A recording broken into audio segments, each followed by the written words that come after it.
Cristo inunde o coração de cada um de vocês de esperança e que essa vida e esperança seja compartilhada a todos os povos. Eu quero agradecer pelo privilégio de vir à igreja nessa noite, também em comemoração por 71 anos de vida, e ao pensarmos no tempo que existimos, é importante nós lembrarmos da trajetória que um dia Deus colocou no coração de alguns irmãos e hoje reflete a bondade de Deus, a misericórdia, a dedicação de muitos à existência dessa igreja, e que essa igreja seja uma referência de luz nessa cidade, nesse bairro onde ela está inserida. Agradeço também ao pastor pelo convite tão honroso de poder compartilhar a palavra de Deus nessa noite. Obrigado por esse privilégio. Convido os irmãos então a abrir no livro de Isaías, capítulo 52. Nós vamos ler do versículo de número 1 até o versículo de número 7. Eu tenho pensado e chegado à seguinte conclusão: que toda a nossa trajetória cristã, todos os caminhos que temos caminhado, toda a nossa trajetória nessa vida, nós vamos deixando marcas. E quando eu olho para esse texto que nós acabamos de refletir, nós vamos deparar com a realidade de um jovem que estava correndo para dar uma boa notícia. A vida espiritual, ela se depara a cada momento com boas notícias e com más notícias. Eu estava compartilhando ontem no aniversário de um colega pastor com 50 anos de ministério, e no momento de reflexão, conhecendo um pouco da sua trajetória, e aí eu reportei aos irmãos que ali estavam, dizendo: olha, todos nós, quando estamos caminhando, nossas marcas se perpetuam. E qual que é a marca que nós deixamos na nossa trajetória? Certamente a Bíblia nos exorta a vivenciarmos uma vida digna diante de Deus. Todo o nosso almejar deve ser voltado para os valores eternos, crescer espiritualmente, para que onde nós estivermos inseridos, ao falarmos, ao conversarmos, ao dialogarmos com as pessoas, possamos transmitir verdades eternas, verdades que transformam a vida de pessoas. Quando nós lemos nesse texto, nós vamos ver a história de um rei que estava diante de uma batalha. E aqui, quando a gente olha na trajetória histórica bíblica, vamos ver que os reis iam à batalha. Eles lutavam junto com os soldados, e diante daqueles conflitos contra os seus inimigos, sempre havia a expectativa por aqueles que ficavam atrás, a expectativa que alguém viesse correndo para dizer: o rei está vencendo. Porque as pessoas mais velhas, as pessoas com maiores limitações, as crianças não iam para a batalha, iam mais os jovens, ou as pessoas que tinham uma capacidade melhor de lutar para se vencer do seu inimigo. E então ficavam aqueles por detrás da muralha, olhando para as montanhas, olhando para o terreno, para ver se de alguma maneira, no momento mais rápido que fosse, pudesse alguém dizer: o rei está vencendo. Agora, a angústia para aqueles que ficam era muito grande, porque também a corrida poderia trazer más notícias. As más notícias poderiam refletir que o rei está perdendo, ou o rei foi vencido. Então eles deveriam arrumar as coisas que eles tinham e correr e fugir o mais rapidamente possível, porque depois que transpõem os soldados, certamente o exército inimigo viria diante da cidade, e não era como saquear e matar todos. Todos, incluindo os mais velhos, as mulheres, as crianças, e assim dominar toda a cidade, toda a riqueza que foi adquirida pós-batalha. É muito importante, irmãos, nós termos consciência nesse mundo de quem nós somos, porque nós lutamos batalhas diariamente. É certo que no dia eterno, a palavra de Deus nos diz que a nossa lágrima será enxugada. E nós estaremos diante do Senhor, e o que vai gestar no nosso coração é a expressão relatada por Apocalipse, que pessoas de várias línguas, várias nações vão dizer: Santo, Santo, Santo é o Senhor. Mas enquanto não chega aquele dia, é certo que nós vamos viver na expectativa ansiosa de vencermos a cada batalha e vencermos cada luta. Vamos continuar, porque nós estamos nesse mundo como peregrinos. Nós não estamos nesse mundo não para fazermos relações públicas, nós estamos nesse mundo para darmos um ultimato. E é diante desse cenário que Isaías vai levar o povo hebreu a uma reflexão de quem eles eram e o que eles deveriam fazer diante do cenário do qual eles estavam vivendo. E tanto que Isaías, ele usa a expressão de despertamento. No versículo do 1 ele fala: desperta. O despertar é acordar, o despertar é ficar atento para os próximos momentos. Nós sabemos, e principalmente quando a gente é novo, em geral, geralmente as crianças, os jovens, quando vai para a escola, os pais têm aquela dificuldade de acordar, porque a criança não quer acordar, e sempre o despertar é um pouco mais moroso, mais dificultoso, para a vasta maioria das crianças, por N motivos. Então Isaías está levando eles a uma reflexão que eles deveriam entender o que estava se construindo naquele momento, dentro daquele cenário. E a expectativa é apontada no versículo de número 7, um pouco mais para frente, é que aquele jovem trazido ali como uma mensagem de boas novas, ele trazia 4 mensagens: a notícia de paz, a boa nova, a salvação e a confirmação que Deus estava no seu trono. Nós não podemos perder o entendimento e a clareza de que Deus governa o mundo, governa as nossas vidas, mesmo quando nós não estamos percebendo. Então Isaías vai construir para esse povo hebreu que, quando a gente olha a trajetória, é um povo que vivenciou e experimentou grandes milagres de Deus. E aí podemos apontar como, por exemplo, as pragas no Egito, grandes milagres, a caminhada que eles tiveram no deserto, muitos milagres, Deus suprindo a necessidade, dando aquilo que eles mais necessitavam, dando direção e muitas vitórias. Mas a trajetória do povo de Deus havia muitas oscilações. Momento de vitória, as coisas avançavam. Momento onde eles desobedeciam a Deus, aí era entregue aos seus inimigos. E era justamente o que esse povo estava vivenciando aqui. Então Isaías admoesta a Sião para despertar, para acordar. E ele expressa também a ideia de que Deus continua vivo e que eles não poderiam esquecer da existência de um Deus que luta a favor do seu povo e não ficar acomodado como eles estavam, porque eles estavam aprisionados. Eles estavam aprisionados pelos assírios, e ali os assírios viviam naquela região que atualmente hoje é o Iraque e a Síria. E quando eles foram aprisionados, o exército vitorioso maltratava esses hebreus.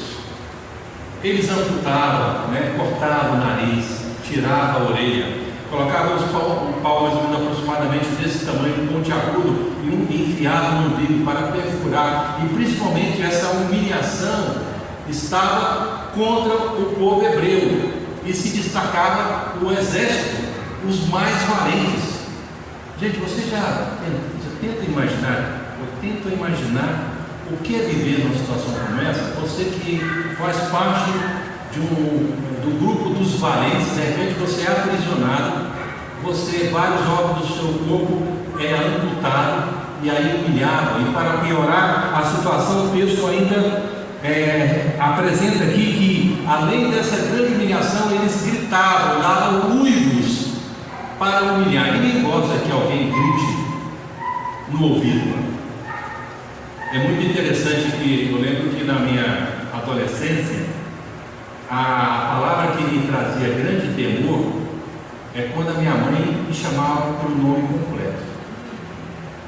quando me chamava pelo primeiro nome, estava tudo ok, era alguma coisa mais simples. Mas quando chamava pelo nome completo, a psicologia usada era algo que tinha mais perto. Ou era chinelo, ou era um cinto, ou era uma vara, uma mangueira. Eu não sei se vocês já passaram por algo similar, né?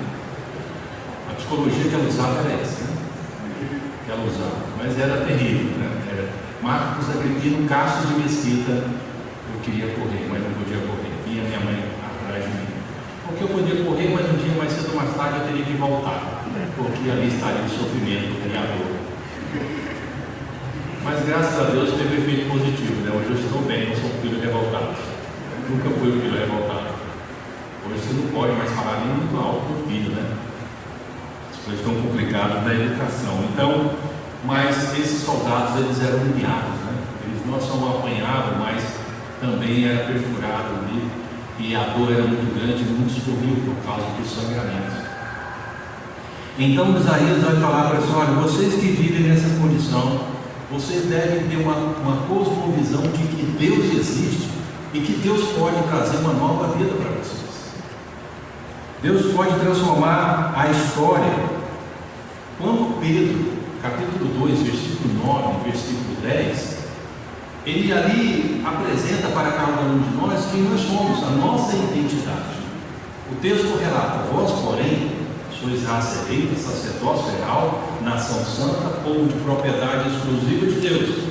Então foi a incorporação de todos aqueles que foram marcados pelo Senhor, fazem parte da nação de Deus. Mas nós não devemos viver só nessa expectativa de olhar para cima. Mas enquanto nós estamos inseridos neste mundo, nós temos uma missão. A nossa vocação como eleito de Deus é proclamar as virtudes, tanto que o texto continua a dizer, a fim de, a expressão de virtudes, né? A fim de proclamar as virtudes, tem o significado de a proclamação da excelência moral de Deus, do caráter de Deus. Então, quando o povo hebreu sai do Egito, é liberto, então eles tinham uma missão de anunciar a todos os outros povos, em direção à terra prometida, a glória de Deus, o caráter de Deus, a existência de um Deus que dá a vitória. Então é justamente o contrário eles estavam vivendo, porque eles estavam aprisionados. Mas Isaías nesse texto apresenta a eles que, olha, vocês têm uma marca, e por terem uma marca, vocês têm que ter uma postura diferenciada. Vocês devem acordar e sair e ter uma vida pura diante de Deus. Aí você vê mais para frente, entre os versos 11 e versículo de número 12. E a pergunta que eu faço para os irmãos nesta noite: o que Deus espera de cada um de nós? Se nós fazemos parte da família de Deus, se nós somos aqueles que devemos representar os pés formosos e perpetuar a marca de Deus onde Deus nos leva, então qual a expectativa? O que devemos fazer? E aí Isaías então vai descrever alguns aspectos de compreensão diante do cenário que eles estavam vivendo. Primeiro, o verso número 1, então ele introduz: desperta, desperta, reveste da tua fortaleza, ó Sião, veste das tuas roupagens formosas, ó Jerusalém, cidade santa, porque não mais entrará em ti incircunciso e nem pessoas imundas. Então aqui nós vamos ver que Deus está chamando esse povo para se posicionar.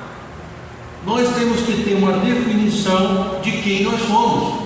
Nós não podemos ser crente fajuta, ou mesmo falsificado, ou falso, ou mal feito, porque a partir do momento que nós somos alcançados pela graça de Deus, a nossa postura deve demonstrar quem nós somos e quem nós servimos. E o nosso comportamento, aquilo que verbalizamos, a forma como agimos no mundo, devem demonstrar as marcas de quem nós somos.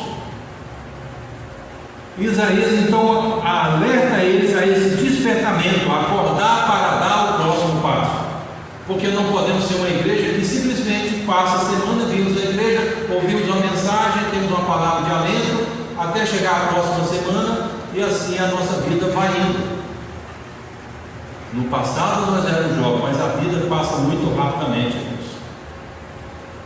Muitos de vocês já não são tão jovens como eu. A nossa vida rapidamente, quando a gente chega ou está aí nos 50 anos, as coisas muito mais rápido que se imagina. E a gente tem que olhar para trás e olhar e analisar quais são as marcas que nós estamos deixando nesse mundo. Então Isaías está mostrando a cada um deles que eles devem vestir essas roupagens formosas, devem ornamentar de algo que vai mostrar a beleza, que vai mostrar quem nós somos, para refletir essa ornamentação da beleza de Deus. Não é somente a maquiagem que nós usamos, né? Principalmente as mulheres quando vão sair para ficar mais bonitas, e o homem também, alguns, né, usa aí alguns retoques, algumas coisas assim. Mas é certo que o que Isaías está nos apontando é para que a nossa vida venha refletir a grandeza e a majestade de Deus. A igreja deve refletir a grandeza e a majestade de Deus. Nós somos a luz desse mundo, nós somos o farol na cidade. Agora, por que Isaías está dizendo isso?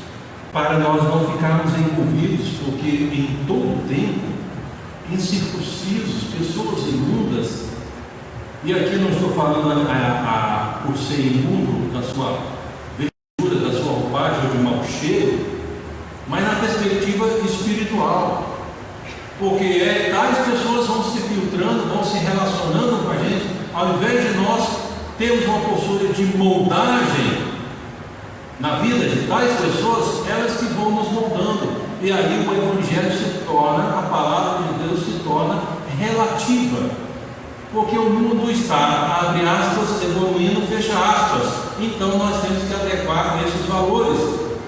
Não, a Bíblia é a palavra de Deus e ela não muda. Os valores de Deus são eternos e a igreja tem a responsabilidade de perpetuar esses valores eternos nos lugares próximos a nós, como também nos lugares distantes de nós. Não vamos fundamentar nossa esperança nas articulações políticas dos governantes. Não vamos fundamentar a nossa esperança em decisões políticas, porque decisões políticas, dependendo do político, muda, e dependendo da comunhão, da conveniência, muda. Mas quando nós temos esse compromisso com os valores eternos, ele não muda. E a nossa firmeza deve estar fundamentada nesses valores eternos.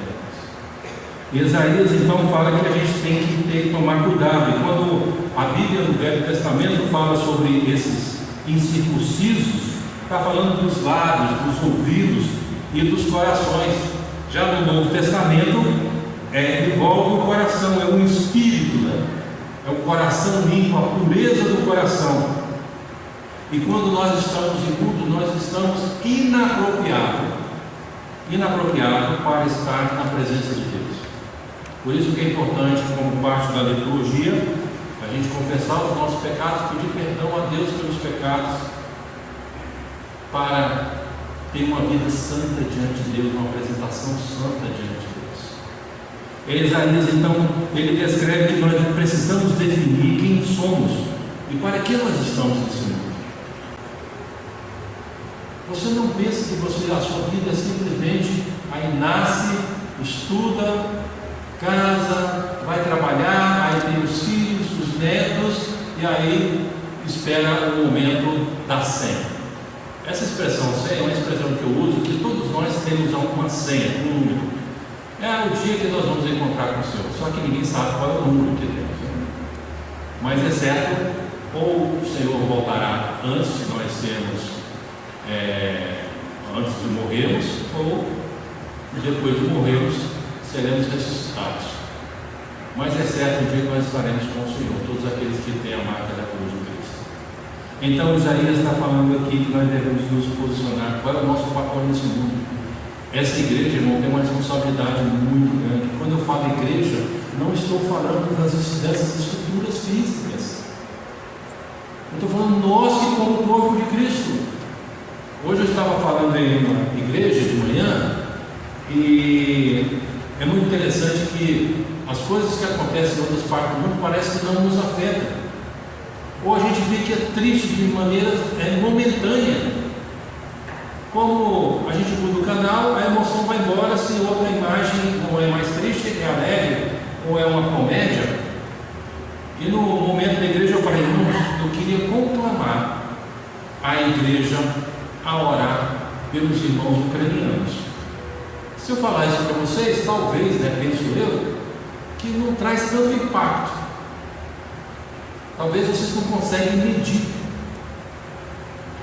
Mas nós estamos vivendo hoje, nós, enquanto Igreja Presbiteriana do Brasil, através da ABNT, Agência Presbiteriana de Missões Transculturais, nós tivemos a oportunidade, na verdade, eu estive numa reunião da Igreja Presbiteriana Reformada do Leste Europeu.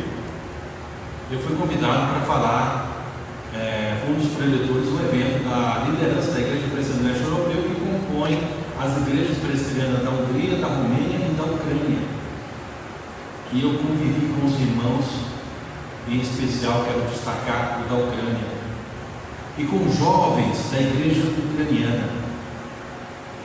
Irmãos, todo momento de refeição nós adorávamos a Deus através de um cântico, em uma língua diferente, a capela. Os jovens, em todo o evento do acampamento, olha o milagre, nenhum deles pegou o smartphone. E depois da programação, eles pegavam o violão e ficavam cantando até mais tarde, adorando a Deus. Então foi essa imagem que eu vi dos pastores, dos irmãos e dos jovens. E muitos desses hoje estão nessa onda imigratória global. Estão sofrendo, casas destruídas, não estão podendo mais se reunir, estão caminhando, não estão passando frio, não tem água potável, estão passando fome. Não estão podendo se reunir. Então, quando a gente vê Isaías, a despeito de tudo isso, irmãos, é uma igreja que continua firme, é uma igreja que, a despeito da guerra e do sofrimento, eles têm pedido a nós para orar ao favor deles. E hoje de manhã, simultaneamente, eu recebo uma mensagem que houve um bombardeio no Iraque, na cidade onde nós temos um projeto com refugiados, e iniciamos o primeiro trabalho de implantação de igreja nessa localidade. Os irmãos não puderam sair de casa e nós estamos aqui. É muito confortável para cada um de nós, irmãos. O corpo de Cristo tem que se posicionar. O reino de Deus está espalhado no mundo. Irmãos como vocês, que professam a mesma fé, também estão lutando pela fé cristã. Só que, a despeito do que nós vivemos no conforto do Brasil, nessa perspectiva de guerra, eles, a despeito das lutas, ainda têm que sobreviver em meio à guerra, às lutas, os conflitos, as bombas, tudo que nós estamos vendo aí na mídia. Então, nós precisamos, como igreja, nos posicionar. Como Isaías também, no versículo número 2, vai dizer o seguinte: sacode-te do pó, levanta-te e toma assento, ó Jerusalém, solta-te das cadeias do teu pescoço, ó cativa, filha de Sião. Então ele nos desafia aqui para nós nos libertarmos daquilo que nos prende. Ele usa a expressão aqui inicial, no versículo de número 2, sacode do pó, porque Israel estava vagando entre as nações durante muito tempo como um povo banido. Então Isaías falou assim: agora, depois que vocês despertam, depois que vocês estão acordando, agora tudo que está prendendo vocês a esses moldes, ou talvez vocês começarem a gostar um pouco desse estilo de vida, desses deuses que estão aí, comece a pensar diferente, desprenda dessas coisas. Era muito comum entre os judeus, quando eles regressavam de um território pagão, eles pegavam as sandálias deles, que estavam impregnadas de areia, eles batiam a sandália uma na outra, para que aquela areia não pudesse, que era considerada por eles como impura, não pudesse ser transportada para outra localidade onde estava o povo de Deus. Não é assim quando nós fazemos? Quando nós vamos numa praia, por exemplo, nosso carro está limpo, a gente vai na areia, molha os pés, aí calça a sandália é impregnada com a areia, e aí de repente quando a gente chega no carro, o que a gente faz? A gente dá aquela batida dos pés, dos pés, depois pegamos as duas partes da sandália, batemos uma outra. Qual é o simbolismo disso? Nós não queremos pegar a areia, as impurezas, a sujeira e colocar para dentro do carro. E é o mesmo princípio que havia no gesto entre os judeus. Já que eu vou para esses lugares onde há impureza, onde há sujeira, eu não quero ser contaminado com isso, eu quero também bater e fazer esse ritual. O que estava acontecendo aqui, irmãos,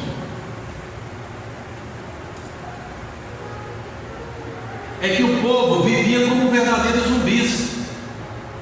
Eles já tinham perdido a referência de quem eles eram. Eles já tinham perdido a referência de que havia um Deus que tinha libertado eles do Egito. Eles tinham esquecido que Deus em todo o tempo foi conduzindo o povo quando estava obedecendo ao Senhor, mas quando desobedecia, era entregue aos inimigos. Irmãos, é impressionante que o que a gente vê na Bíblia, na trajetória do povo quando era liberto, o que Deus esperava era simplesmente obediência. E todos os momentos que ele obedeciam, a glória de Deus se estendia. A glória de Deus dava vitória para inimigos que a gente nem imagina. E nem eles imaginavam. E muitas vezes eles estavam diante de grandes exércitos, um poderio muito maior, mas Deus estava lá. E Deus dava a vitória. É muito interessante essa ideia de pensar essa questão de que Deus está lá. Eu lembro, e eu só quero omitir o lugar, porque me parece que está transmitido pela internet, questão de segurança. Eu fui num determinado país do Oriente Médio e aí o pastor me convidou a ir para uma região, e essa região era controlada por um grupo terrorista. E ele falou: olha, tem um grupo de cristãos nessa região. Eu falei: pastor, não tem, porque é uma região muito crítica. Aí ele falou assim: não, tem sim, nós precisamos ir lá. Eu falei assim: mas quando eu chegar lá, vai ter vários checkpoints, e não é o exército daquele país que controla, mas sim esses grupos. E eu vou chegar lá e vou falar o que para mim entrar? Ele me disse: não, fala que você é pastor presbiteriano. Eu falei: eu vou virar um mártir. Aí eu falei assim: não é perigoso? Eu falei: não, já está tudo esquematizado. Eu disse para ele: eu vou se você for. Aí ele falou: não, eu vou com você. E a gente passa por um momento da nossa mente, existe uma região fechada, então eu estou chegando e Deus está chegando junto comigo. É como se Deus só vai até onde eu vou, ou Deus só vai na perspectiva de onde eu devo ir.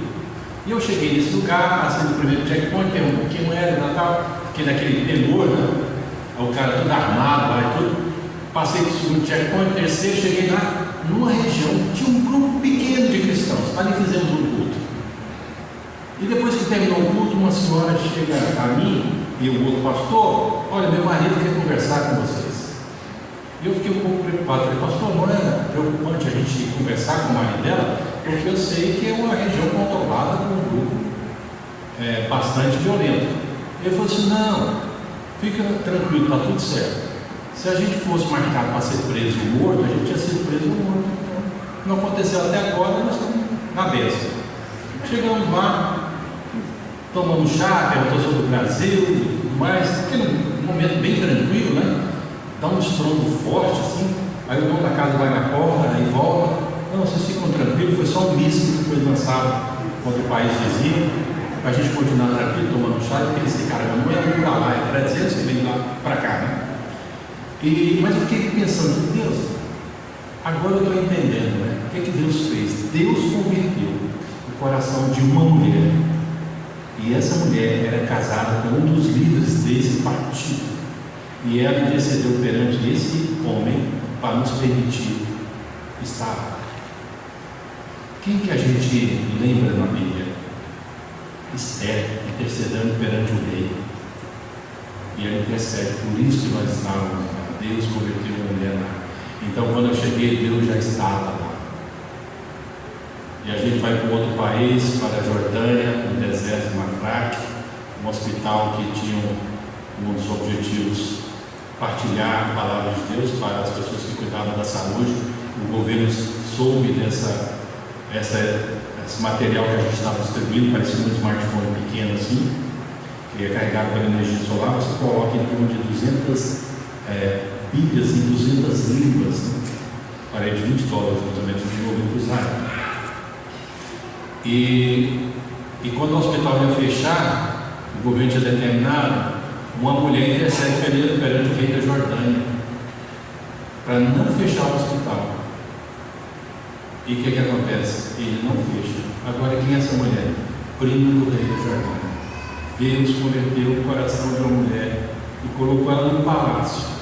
E ela intercedeu perante o rei. Quem que a gente lembra na Bíblia? Esther. Então, irmãos, para a gente ver Deus nos levando a uma reflexão de que nós não devemos nos prender a coisas que envolvem o contexto de mundo. Quando a gente olha para os valores eternos, as coisas vão bem. Deus vai fazendo a obra, a glória de Deus vai se estendendo para todos os lugares. Então, 71 anos de idade como igreja é um tempo de reflexão. Quem vocês são? O que prende vocês continuarem a avançar, a expandir aquilo que Deus está fazendo e tem feito na vida de cada um de forma individualizada? Nós estamos nesse mundo para fazer um grande arrastão, espalhar o vírus do amor de Deus, espalhar o vírus da glória de Deus nesse mundo, missionar as verdades de Deus a todos os cantos. E aí a gente não precisa se preocupar como vai ser, porque Deus é muito mais criativo do que nós imaginamos. Então nós não podemos ter uma postura de zumbi, né? Que a gente só fica na espera do sinal, né? Da antena, como no nosso smartphone, né? A gente não quer ficar longe do sinal, da antena do celular. E se a bateria vai diminuindo, a gente já entra com síndrome de pânico. Eu sempre tenho dito que quando a gente sai de casa e vai para a igreja, na metade do caminho esquece a Bíblia, a gente vai para a igreja. E algumas vezes a gente sai de casa, vai para a igreja, na metade do caminho lembra que esqueceu o smartphone, aí é angústia, ansiedade, síndrome de pânico, suadeira, tem que voltar. A gente não consegue, a gente tem que ficar igual um zumbi, não podemos perder o sinal, tem que estar em volta. Irmãos, aqueles que são marcados pelo valor do reino de Deus, a gente não deve estar aí sem direção. A gente tem que estar nas mãos de Deus, que Deus vai conduzindo o seu povo. E aqui a gente vê Isaías a levar-nos a uma reflexão que nos prende tão fortemente, que nos impede de nós avançarmos. A gente tem que parar para pensar. Porque nós não avançamos, a culpa não é do outro. A gente tem que pensar como indivíduo, porque nós podemos ser um agente de influência para as pessoas que estão ao nosso lado. E tem muitas pessoas que hoje estão na igreja que acostumaram com a vida cristã, mas nunca tiveram uma experiência pessoal com Jesus. Ou alguns que acostumaram a relação na igreja, mas nunca conhecem os valores da palavra de Deus, portanto não conseguem entender esse desafio de despertamento, de andar e caminhar com o pé formoso, para fazer com que as suas pisaduras deixem marcas que venham perpetuar. Como também Isaías aponta terceiro aspecto que eu gostaria de montar, no versículo número 6, aliás, no versículo 5, né, do 52, agora que farei eu aqui, diz o Senhor, visto ter sido meu povo levado sem preço, os seus tirantes sobre ele tão curvos, diz o Senhor, e o meu nome é blasfemado incessantemente. Né? Então, para piorar, eles estavam sendo criticados porque eles falavam tanto que Deus tinha tirado o povo do Egito, que Deus tinha feito muitos milagres, e agora que eles estavam aprisionados, o teu Deus onde está? E aí, se a gente olha o Salmo número 42, os filhos de Coré, onde eles estavam perturbados na alma, O teu Deus onde está? As minhas lágrimas têm sido meu alimento dia e noite, quanto me diz continuamente. O teu Deus onde está? E eles falam, né? Lembro-me importante de ti nas terras do Jordão, como passeava com o povo e multidão em festa, porque está batido minha alma, porque perturba dentro de mim. Então Isaías, ele leva ao entendimento. Olha, primeiro, você deve se levantar. Segundo, você deve se posicionar. Agora você deve saber quem é Deus. Temos que ter as nossas próprias vivências e experiências com Deus, através da leitura da palavra, através de uma vida dedicada de oração. Não são os smartphones, as redes sociais que vão nos levar mais próximo de Deus. Aliás, muito contrário. Muitas das nossas plataformas usadas por muitos dos cristãos são mais um despejo de esgotos, de sujeiras, de imundícios, do que dos valores do reino de Deus. Como é que queremos ter comunhão com Deus? Como é que queremos ter essa experiência da ação do poder de Deus através de nós para missionar essa verdade ao mundo, se nós falamos de Deus, mas nós não conhecemos de Deus? Então Isaías, no versículo 6 fala: por isso meu povo saberá o meu nome, portanto naquele dia saberá quem eu sou, quem fala, eis-me aqui, eis-me aqui. Só vamos saber quem é Deus, só vamos deixar as nossas marcas a partir do momento que nós venhamos conhecer com profundidade quem é Deus. Não diga que você não tem tempo, irmãos, porque é uma grande mentira. Não tem, segundo uma pesquisa norte-americana, gasta-se em torno de 5,6 horas por dia nas redes sociais. Então a questão não é de ter tempo, a questão é definição de prioridade. Porque todos nós temos 24 horas por dia. Você não precisa de mais tempo. O que você precisa é definir a sua prioridade. O que você prioriza na sua vida. Se você quer deixar marcas que vão transformar vidas, você deve então refletir como tem sido a sua relação com Deus. E a aplicação que eu gostaria de deixar para os irmãos é a seguinte: as nossas pegadas, primeiro, as nossas pegadas devem deixar para trás mensagem que transforma vidas. As nossas pegadas devem deixar para trás mensagens que devem transformar vidas. Segundo, as nossas conversas atuais, corredores ou bastidores, devem destacar os valores da fé cristã. Terceiro, os nossos rastros nas redes sociais devem refletir onde está o nosso coração. E aí a pergunta que eu faço: como tem sido as suas postagens? Se você ama a Deus, qual é o conteúdo que você posta lá? Eu estava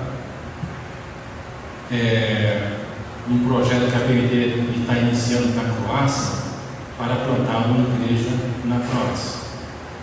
Eu tive o privilégio de ir na casa de um soldado croata. E ali teve um momento que eu fiz um lanche com um soldado croata. E aí eu soube que ele tinha convertido ao Evangelho. E eu perguntei a ele como é que era a vida dele. Porque como soldado eu falei assim: você como soldado, você está na frente do combate, você não tinha medo? Você não tinha medo de morrer? Você não tinha temor àquela experiência de guerra, uma zona de guerra? Ele falou assim: não. Ali eu estava combatendo o inimigo. Eu estava com o objetivo de eliminá-lo e ele estava com o objetivo de me eliminar. Então um de nós ia primeiro. Então eu lutava pela minha sobrevivência, como também eu lutava pelo meu povo, porque se ele passasse por mim, ele estava com a minha família, com o meu povo. E você não tinha nenhum tipo de angústia? Ele falou assim: angústia pela guerra eu nunca tive, mas teve um dia que eu tive angústia na alma. Eu falei: como que levou você a ter uma angústia na alma? Ele falou assim: olha, não era a guerra, porque eu estava no banco e bem no confronto direto. A minha angústia é algo que perturbava o meu coração. E eu não sabia explicar.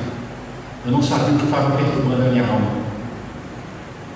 E ele continuou relatando o que ele estava passando. Aí ele falou assim, mas teve um momento que eu estava naquele momento de perturbação da alma, ali no bunker, eu olhei no chão e vi um papel. E aí eu falei assim, e aí, o que aconteceu? Eu fiquei olhando por um bom tempo aquele papel e fiquei pensando, o que está escrito naquele papel? E depois de alguns instantes eu me levantei, ali me cuidando, para não levar um tiro, peguei o papel, peguei uma lanterna, estava muito escuro no lugar, iluminei, e lá estava escrito um texto. Eu perguntei, qual texto que tinha escrito lá?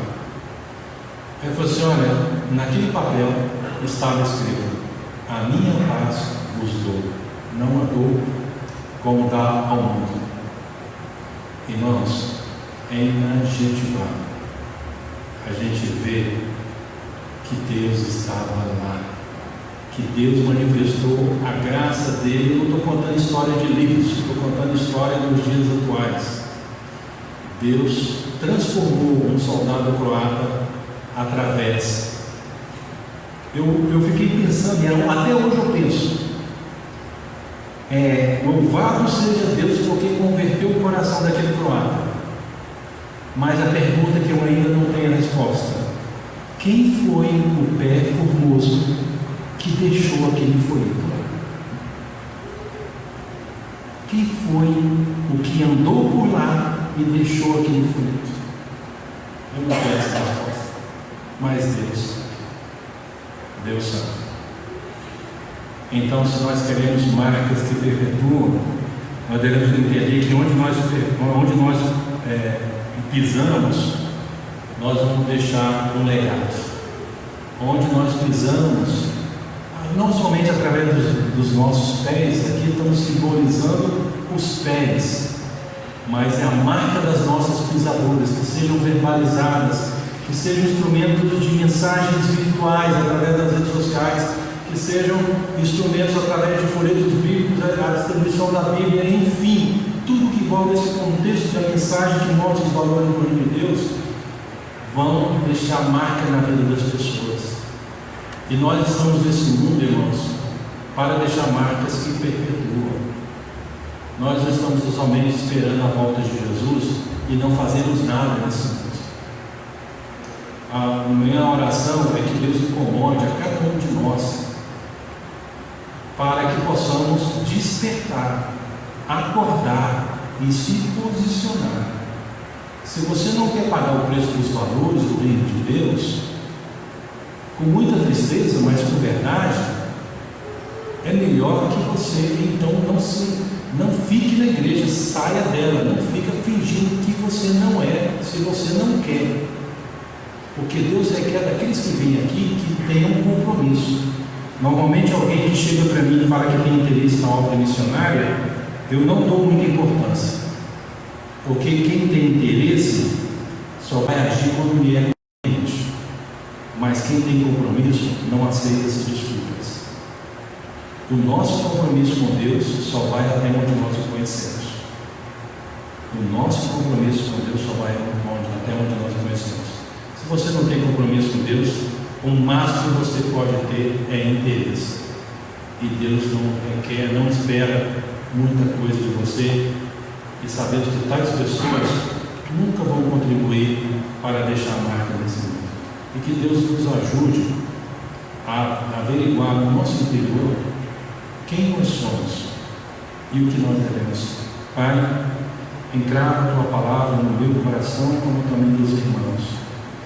Aqui, através do relato de Isaías, onde o povo estava aprisionado, precisava se libertar, precisava se posicionar, precisava experimentar a mensagem que o Rei dá a vitória, que Deus dá a vitória, para que na sua trajetória nesse mundo venham deixar marcas profundas, e que os nossos pés, onde nós estivermos como igreja, possamos transmitir a formosura da grandeza do Teu amor, a excelência moral, o caráter do Senhor, a glória do Senhor em toda a face da terra, até o dia final. Em nome de Jesus.